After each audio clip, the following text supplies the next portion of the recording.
Hello friends, आज हम आप लोगों के लिए लेकर आए हैं क्लास 11 चैप्टर 1 जिसका नाम है जीव जगत द लिविंग वर्ल्ड। और इसके अंतर्गत हम कुछ बेसिक चीज़ें पढ़ेंगे कि जीव विज्ञान क्या है, किसे कहते हैं, इसके जनक कौन है और ये नाम किसने दिया था। और ये जीव विज्ञान, क्योंकि अभी तक तो हम सारे सब्जेक्ट पढ़ रहे थे, लेकिन हमने चूज क्यों किया कि हमको जीव विज्ञान पढ़ना है। कारण क्या है? तो कारण ये है कि मैथ टफ होता है, हम बायोलॉजी ले लेंगे, लेकिन ऐसा नहीं होता है। कोई भी सब्जेक्ट अपने आप में सरल नहीं होता है, टफ होता है, सिर्फ उसे समझने का तरीका अच्छा होना चाहिए। तो कुछ बेसिक चीज़ें हम समझ लेते हैं। जैसे जीव विज्ञान है तो आपको पता है इसको क्या बोलते हैं? बायोलॉजी बोलते हैं। तो बायोलॉजी जो शब्द है वो कैसे बना है वो हम समझ लेते हैं। जो बायोलॉजी शब्द है वो दो शब्दों से मिलकर बना है, बायो और लोगोस। तो बायोज का मतलब होता है जीवन, बायोज का मतलब होता है जीवन और लोगोस का मतलब होता है अध्ययन।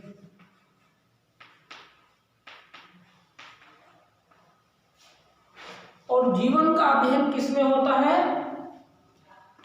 सजीवों में।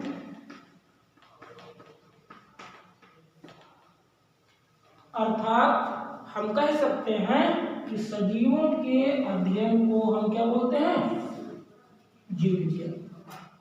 समझ में आ रहा? जीव विज्ञान बायोलॉजी बोलते हैं।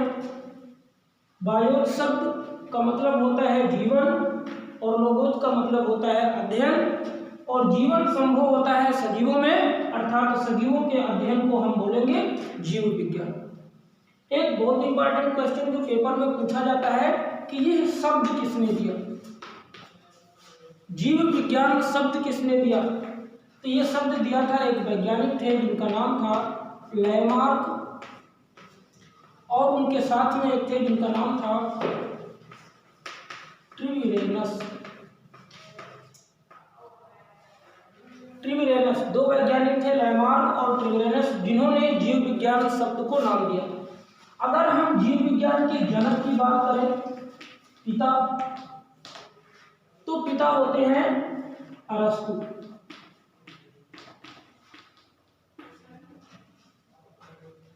जीव विज्ञान शब्द किसने दिया था? लैमार्क और ट्रिविरेनस ने। और जीव विज्ञान के जनक कहे जाते हैं अरस्तु। इतनी बात क्लियर हो गई आपकी कि बायोलॉजी शब्द दो शब्दों से मिलकर बना है, बायो प्लस लोगोस।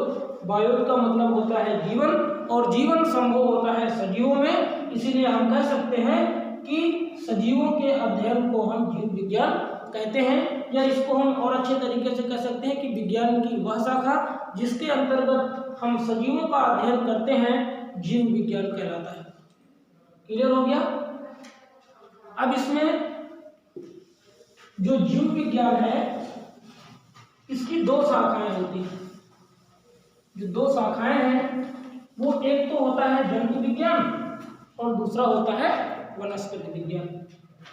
जीव विज्ञान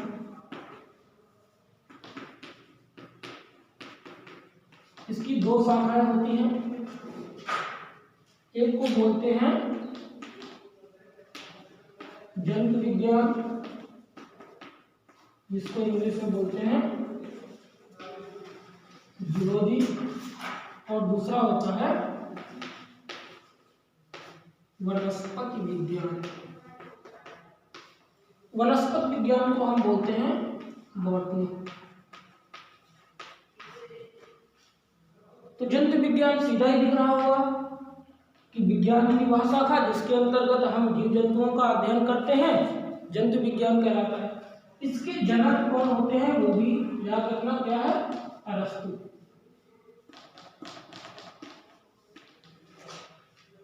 जंतु विज्ञान के जनक कौन है? अरस्तु हैं।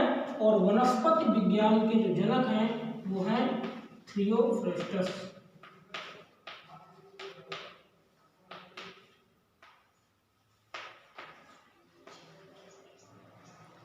थियोफ्रेस्टस।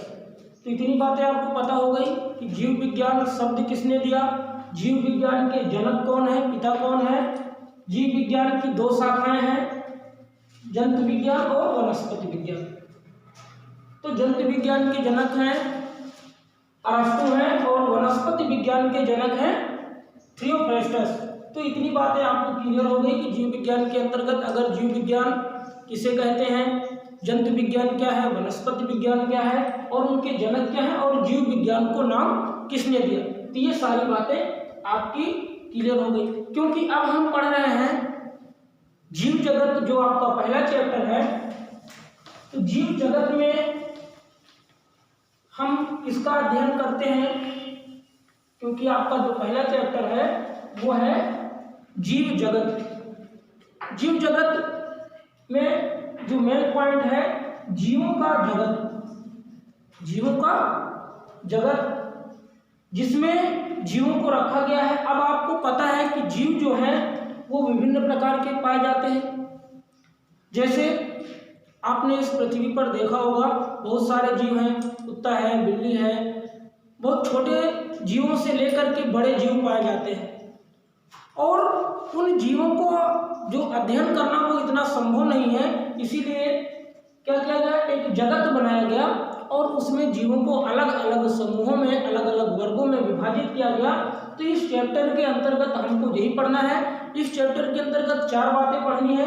पहला कि सजीव क्या होते हैं, पहला पॉइंट पढ़ना है कि सजीव क्या होते हैं। पहला पॉइंट तो आपका ये हो गया।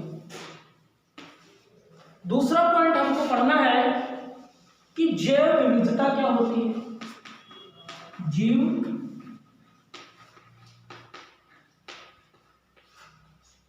विविधता क्या होती है,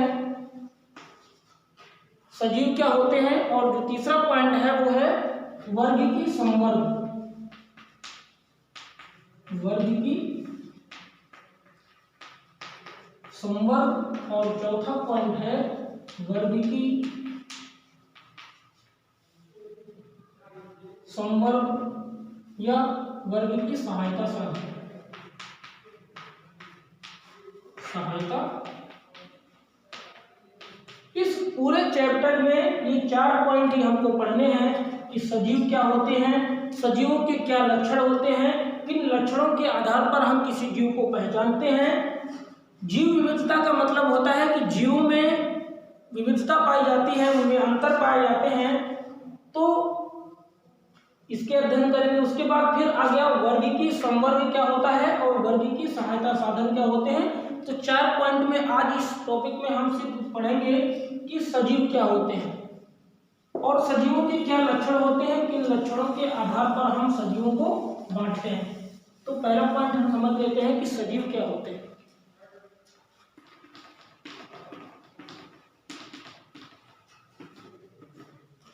सजीव लिविंग बींग्स होते हैं। जीवित जीव क्या कहलाते हैं, सजीव। और हमने बताया है कि जीवित वही है, सजीव वही है जिसमें जीवन हो, और जीवन किसमें होता है, सजीवों में होता है। जो सजीव होंगे उसी में जीवन संभव होगा। तो अगर हम बेसिक से सजीव और निर्जीव की बात करें तो आप बोलेंगे कि सजीव जिनमें गति होती हो सजीव है, या जिनमें गति नहीं होती वो निर्जीव होते हैं। तो कारण क्या है, जैसे हम कहें कि पेड़ पौधे तो गति नहीं करते हैं, तो क्या वो निर्जीव है? नहीं, ऐसा नहीं होता है। वो भी तो उसमें गति नहीं होती। मतलब कि देखो एक पॉइंट होता है जिसको हम बोलते हैं विशिष्ट लक्षण। क्या बोलते हैं? विशिष्ट लक्षण। किसी भी जीवधारी के शरीर में पाए जाने वाले वे लक्षण जो सिर्फ सजीवों में पाए जाते हैं, वे लक्षण जो सिर्फ सजीवों में पाए जाते हैं, निर्जीवों में नहीं पाए जाते हैं, वे जीवधारी का विशिष्ट लक्षण कहलाते हैं। और वे लक्षण जो सजीवों में भी पाए जाए और निर्जीवों में भी पाए जाए, वे लक्षण विशिष्ट लक्षण नहीं कहलाते। तो कुछ पॉइंट, जैसे अगर हम बात करें तो जो पहला अगर क्वेश्चन आ जाए कि सजीवों और निर्जीवों में मूलभूत लक्षण क्या है, तो सबसे पहला जो पॉइंट होगा वो होगा कोशिकीय संगठन। क्या होगा? कोशिकीय संगठन। कि उनकी शरीर की बनावट कैसी है, उनकी कोशिकीय संरचना किस प्रकार की कोशिकाएं हैं। तो ये सारे पॉइंट, तो पहला हो गया क्या कि कोशिकीय संगठन, और जो निर्जीवों में नहीं पाई जाएगी, क्योंकि कोशिका के द्वारा ही क्या है, क्योंकि कोशिका जीवन की संरचनात्मक एवं क्रियात्मक इकाई कही जाती है, जो हमारे शरीर की संरचना बनाती है, और उस संरचना के द्वारा हम क्रिया करते हैं, तो इसीलिए उसको कहा गया कोशिकीय संगठन। संगठन का मतलब कोशिकाएं जुड़ करके, संगठित होकर के सजीव का निर्माण करती हैं, इसीलिए इसको कहा गया कोशिकीय संगठन। तो ये लक्षण सिर्फ सजीवों में पाया जाता है, निर्जीवों में नहीं पाया जाता है। मूलभूत लक्षण होते हैं, विशिष्ट लक्षण होते हैं। वे लक्षण जो सिर्फ सजीवों में पाए जाए, निर्जीवों में न पाए जाए, वो लक्षण क्या कहलाते हैं? विशिष्ट लक्षण कहलाते हैं। तो कुछ पॉइंट हैं, जैसे कोशिकीय संरचना हो गई। तो कोशिकीय संरचना में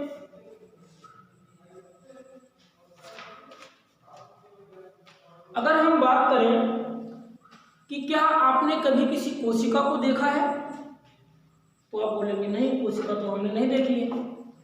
तो कोशिकीय संगठन में जो पहला पॉइंट है, कोशिका की अगर बात करें तो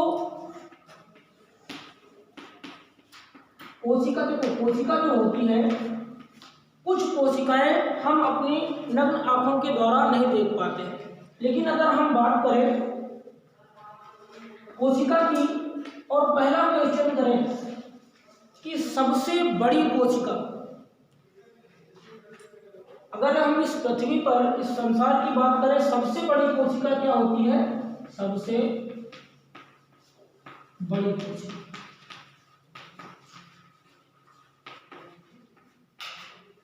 तो सबसे बड़ी कोशिका जो होती है वो होता है शुतुरमुर्ग का अंडा। शुतुरमुर्ग का अंडा,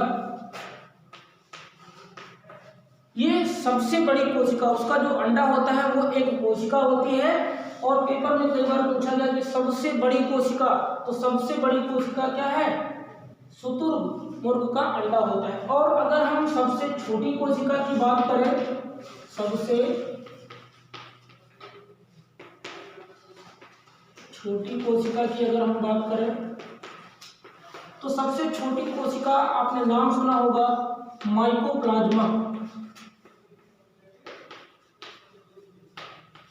माइकोप्लाज्मा होता है सबसे छोटी कोशिका, माइकोप्लाज्मा होता है। और सबसे बड़ी कोशिका होता है शुतुरमुर्ग का अंडा, जो होता है वो सबसे बड़ी कोशिका होती है। तो ये हो गया कि इनको हमने आंखों से देखा, ये ऐसी कोशिकाएं हैं जिनको हमने अपनी आंखों से देखा है। तो अगर कोई पूछता है कि क्या आपने कभी वास्तव में कोई कोशिका देखी है, तो आप बोल सकते हो कि हाँ, हमने वास्तव में कोशिका देखी है। और वो कोशिका क्या है? एक तो हो गया शुतुरमुर्ग का अंडा, जो आपने देखा होगा ठेलों पर जो लोग बेचते हैं, अंडे रखे रहते हैं, वो भी एक क्या है? कोशिका होती है। तो बोल सकते हो कि हाँ, कोशिका देखी है। पूछेगा कहाँ, तो आप बता सकते हो। तो इस तरह से अगर अब ये हो गया आपका, आप नोट करते रहिए जो आपको इंपॉर्टेंट लगे। तो देखो, अब अगर हम बात करें कि मानव शरीर में सबसे बड़ी कोशिका क्या होती है, ये भी बहुत इंपॉर्टेंट क्वेश्चन है। मानव के शरीर में सबसे बड़ी कोशिका क्या होती है? तो आपने हाई स्कूल में पढ़ा है, सबसे बड़ी मानव के शरीर में, मानव के शरीर की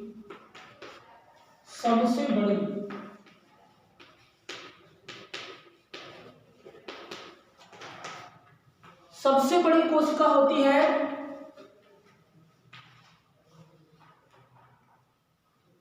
जिसको हम बोलते हैं अंडाणु। ये कहाँ पाए जाते हैं? ये आपने जब आनुवंशिकता एवं जैव विकास पढ़ा था हाई स्कूल में, तब वहाँ पर आपको ये मिले थे, जहाँ पर फर्टिलाइजेशन हो रहा था, निषेचन हो रहा था, तो वहाँ पर आपको अंडाणु और शुक्राणु मिले थे। तो सबसे बड़ी कोशिका जो आपकी होती है, तो हमने बता दिया कि माइकोप्लाज्मा होता है, जो किसमें पाई जाती है? पूरे उसमें विश्व में। तो इस तरह से अब ये अगर मानव शरीर की बात करें, तो मानव शरीर में सबसे बड़ी कोशिका क्या होती है? अंडाणु होती है। और अगर इसी में हम सबसे छोटी कोशिका की बात करें, छोटी कोशिका, तो सबसे छोटी कोशिका क्या होती है? शुक्राणु। सबसे बड़ी कोशिका क्या होती है? अंडाणु होता है, और सबसे छोटी कोशिका होती है शुक्राणु। इसी में अगर फिर बात करें तो सबसे लंबी कोशिका,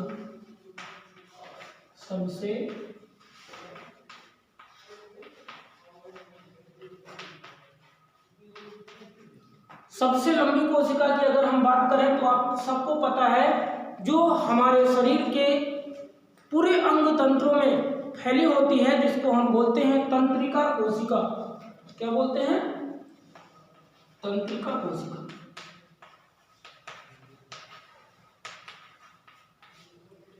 तो ये थी कोशिका के विषय में कुछ बेसिक जानकारी जो आपको नहीं पता थे।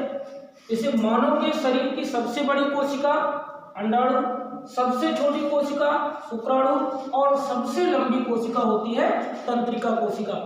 तो ये आप नोट करते रहिए।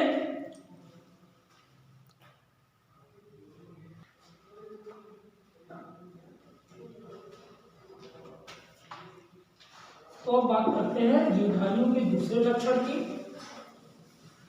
तो पहला था कि कोशिकीय संगठन कैसा होता है, और दूसरा पॉइंट हम बात करते हैं जीव द्रव्य। जीव द्रव्य, तो जीव द्रव्य का मतलब होता है कि कोशिका में एक द्रव भरा होता है, कोशिका में एक द्रव भरा होता है जिसको हम बोलते हैं जीव द्रव्य। कोशिका में एक द्रव भरा होता है जिसको हम जीव द्रव्य, मान लो ये कोई कोशिका है, और इस कोशिका में क्या होगा? केंद्रक पाया जाएगा, और ये जो बाहरी लेयर होती है उसको हम बोलते हैं प्लाज्मा झिल्ली।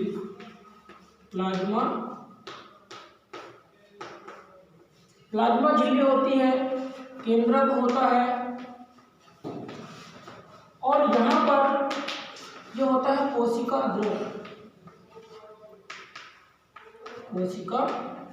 द्रव होता है, और इसके सम्मिलित रूप को हम बोलते हैं क्या? जीव द्रव्य। क्या बोलते हैं? जीव द्रव्य बोलते हैं। जिसमें जीव द्रव्य का मतलब जिसमें जीवन संभव हो। जीव द्रव्य में क्या होता है? जीवन संभव होता है, और जीवन तभी संभव होगा जब कोशिका होगी, केंद्रक होगा। तो प्लाज्मा झिल्ली, केंद्रक, कोशिका द्रव्य, इस सब के सम्मिलित रूप को हम बोलते हैं जीव द्रव्य। ये इतना क्लियर हो गया।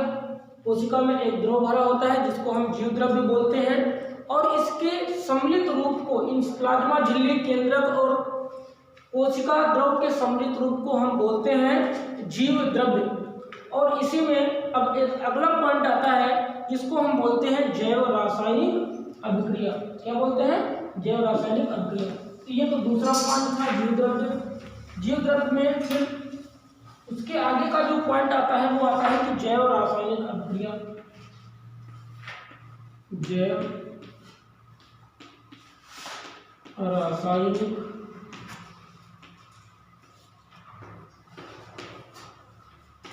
जैव रासायनिक अभिक्रिया का मतलब होता है कि जिसमें जीवन की या किसी जीव की सभी भौतिक एवं रासायनिक क्रियाएं सम्मिलित रूप से पूर्ण होती हैं, उसको हम बोलते हैं जैव रासायनिक अभिक्रिया। जैसे शरीर के अंदर क्या होता है? भोजन होता है, अवशोषण होता है, उत्सर्जन होता है, निष्कासन होता है। तो ये सारी प्रक्रिया जो होती है उसी के सम्मिलित रूप को हम बोलते हैं जैव रासायनिक अभिक्रिया, और इसी को उपापचय भी बोलते हैं। क्या बोलते हैं? उपापचय, मेटाबॉलिज्म। उपापचय हमने बताया था कि दो प्रकार के होते हैं, एक होता है अपचय और दूसरा होता है उपचय। अपचय और उपचय। तो जैव रासायनिक अभिक्रिया समझ में आ गई कि जैव रासायनिक अभिक्रिया वह या किसी जीव में वह प्रक्रिया जिसमें पाचन, अवशोषण, श्वसन, निष्कर्षण ये सारी प्रक्रिया पाई जाती हो, तो इनके सम्मिलित रूप को हम बोलेंगे जैव रासायनिक अभिक्रिया। इसी को उपापचय बोलते हैं। अगर क्वेश्चन पूछता है कि उपापचय से आप क्या समझते हैं, तब भी आपको यही लिखना है। या जैव रासायनिक अभिक्रिया मतलब सम्मिलित रूप से। जैव रासायनिक अभिक्रिया में उसके अंदर जो परिवर्तन होते हैं, चेंजेस होते हैं, भौतिक एवं रासायनिक परिवर्तन होते हैं उसके सम्मिलित रूप को हम जैव रासायनिक अभिक्रिया कहते हैं। उपापचय दो प्रकार का होता है, एक होता है अपचय और दूसरा होता है उपचय। अपचय का मतलब होता है जुड़ना, जैसे हम 1 + 1 करके कर दे 2, ठीक, तो इसमें क्या हो रहा है, जुड़ रहा है। और अगर हम 2 को क्या कर दे 1 + 1 कर दे, अलग अलग कर दे, तो ये अभिक्रिया उपचय कहलाती है।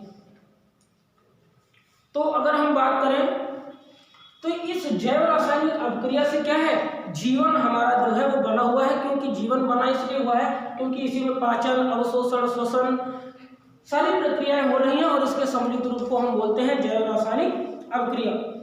तो इन क्रियाओं को उपापचय क्रिया कहते हैं। इन जैव रासायनिक अभिक्रिया को हम क्या बोलते हैं, उपापचय अभिक्रिया कहते हैं।